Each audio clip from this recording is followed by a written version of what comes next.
नमस्कार. महाराष्ट्रामध्ये मागील त्याला सौर कृषी पंप योजना ही मोठ्या प्रमाणात चालू आहे. या अंतर्गत तुम्हाला देखील सोलरचा मेसेज आलेला असेल तर पेमेंट करावं का नाही, कारण काही ठिकाणी काही शेतकऱ्यांनी पेमेंट केलं आणि त्यांचा सौर कृषी पंप हा यशस्वीरित्या इन्स्टॉल करण्यात आला. तर आतापर्यंत 3,89,294 अर्ज हे शासनापर्यंत गेलेले. त्यापैकी जवळपास 2,64,474 अर्जांना मंजुरी भेटलेली आणि महाराष्ट्रामध्ये 1 लाखाहून अधिक अर्ज हे त्या ठिकाणी इन्स्टॉल करण्यात आले आहेत. म्हणजे शेतकऱ्यांचे फॉर्म भरल्यानंतर, पेमेंट केल्यानंतर किंवा वेंडर सिलेक्शन केल्यानंतर शेतकऱ्याच्या शेतामध्ये यशस्वीरित्या ते सौर पंप हे इन्स्टॉल करण्यात आले. तर आता प्रश्न पडतो की आम्हाला देखील सौर कृषी पंपाचा मेसेज आलेला आहे, आम्ही तो भरणा करावा का नाही. काही ठिकाणी काही लोक म्हणतात की भरणा करू नका किंवा काही जण म्हणतात करा. तर आम्ही जर भरणा केला नाही तर आमचा फॉर्म हा बाद होणार का, याविषयीचे भरपूर साऱ्या शेतकऱ्यांच्या मनामध्ये डाऊट निर्माण होत होते. तर पूर्णपणे माहिती या व्हिडिओमध्ये दिलेली आहे, त्यामुळे व्हिडिओ पूर्णपणे बघा. असंच काही नवीन अपडेटसाठी आपल्या चॅनलला देखील तुम्ही सबस्क्राईब करून घ्या.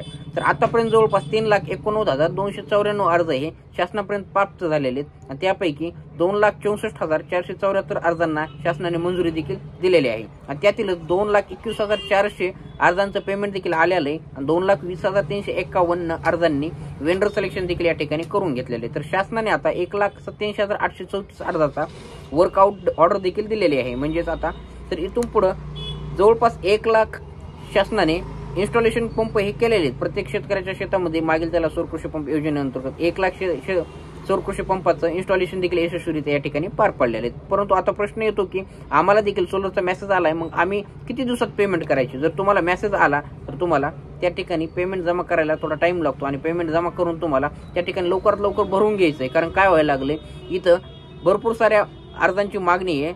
मागील त्याला सौर कृषी पंप योजना असल्यामुळे भरपूर सारे अर्ज हे येतात आणि तुम्हाला पेमेंटचं ऑप्शन येऊन देखील तुम्ही पेमेंट नाही केलं तर त्या ठिकाणी तुमचा अर्ज हा रखडला जाऊ शकतो किंवा पेंडिंगला देखील पडला जाऊ शकतो किंवा या ठिकाणी तुम्हाला बाद होण्याची देखील दाट शक्यता आहे. त्यासाठी तुम्हाला जर अर्जाचा मेसेज आलेला असेल तर तुम्ही लवकरात लवकर पेमेंट करून घ्या, जेणेकरून तुमच्यापर्यंत लवकरात लवकर हे अर्ज इन्स्टॉल करण्यात येतील. त्यासाठी तुम्हाला लवकरात लवकर ते पेमेंट करून घ्यायचं आहे, कारण तुमचा अर्ज या ठिकाणी बाद देखील केला जाऊ शकतो. त्यामुळे अर्ज बाद होण्यापासून वाचण्यासाठी तुम्ही लवकरात लवकर पेमेंट करून घ्या, जेणेकरून तुमचं वेंडर सिलेक्शन होईल, तुमचा सर्वे वगैरे होईल आणि तुमच्या शेतामध्ये हे इन्स्टॉलेशन हे लवकरात लवकर प्रक्रिया पूर्णपणे यशस्वीरित्या पार पडेल. त्यासाठी तुम्हाला मागील त्याला सौर कृषी पंप योजनेअंतर्गत जर अर्ज केला नसेल तर करून घ्या.